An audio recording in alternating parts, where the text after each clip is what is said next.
বন্ধুরা, আজ এমন একটা ঘটনা বলবো যা শুনে সবাই পুলকিত হবে। তাহলে দেরি না করে ঘটনাটি বলছি। ঢাকা শহরের উত্তরায় একজন খ্যাতনামা অবসরপ্রাপ্ত প্রফেসর, তার স্ত্রী ও কাজের মেয়ে রহিমাকে নিয়ে বাস করতেন। ছেলেমেয়েরা থাকতেন বিদেশে। একদিন হঠাৎ প্রফেসর সাহেবের স্ত্রী খেয়াল করলেন, প্রায় প্রতি রাতে একটা অবিশ্বাস্য ঘটনা ঘটছে। কেউ একজন কিছু খেয়ে প্লেটটা ডাইনিং টেবিলের ওপর রেখে দিচ্ছে।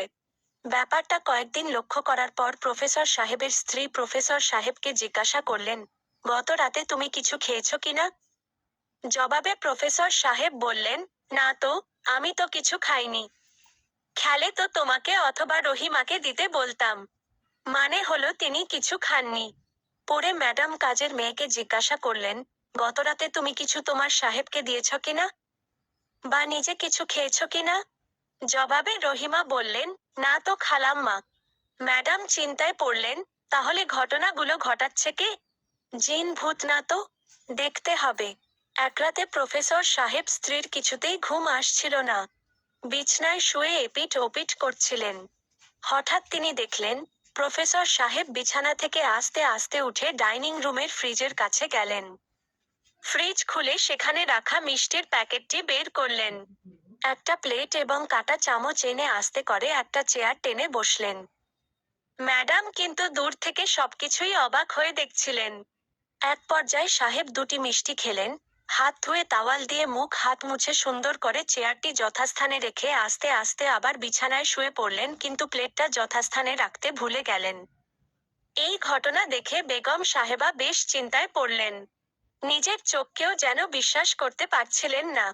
পরদিন ঘুম থেকে উঠে একবারে সরাসরি প্রফেসর সাহেবকে জিজ্ঞেস করলেন, তুমি কি গত রাতে মিষ্টি খেয়েছো?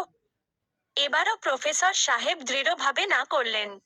ম্যাডাম তর্ক না করে গত রাতে ঘটনাটি পুরোপুরি তাকে বললেন।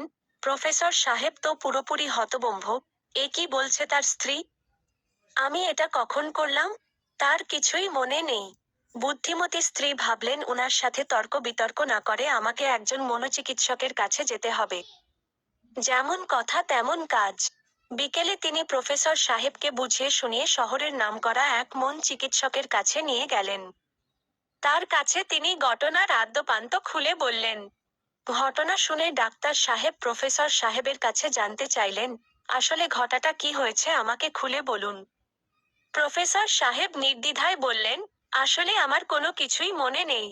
ডাক্তার সাহেব কথা না বাড়িয়ে প্রফেসর সাহেবকে বাইরে অপেক্ষা করতে বলে তার স্ত্রীর কাছে বলতে শুরু করলেন, স্লিপিং ওয়াক, যাকে চিকিৎসা বিজ্ঞানে সোমনাম্বুলিজম বলে, এটি এমন একটা অবস্থা যেখানে একজন ব্যক্তি গভীর ঘুমের মধ্যে থেকে উঠে হাঁটা চলা বা বিভিন্ন কাজ করতে পারে, কিন্তু জেগে ওঠার পর সে কিছুই মনে করতে পারে না।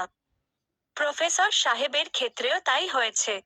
নিয়মিত ও পর্যাপ্ত ঘুম, টেনশন মুক্ত থাকা এবং ঘুমানোর আগে মোবাইল কম ব্যবহার করা ও দরজা জানালা ভালোভাবে বন্ধ রাখাই প্রতিরোধের উপায়। প্রয়োজনে ডাক্তারের পরামর্শ নেওয়া উচিত। বন্ধুরা, গল্পটা ভালো লাগলে লাইক, কমেন্ট ও সাবস্ক্রাইব করতে ভুলবেন না যেন।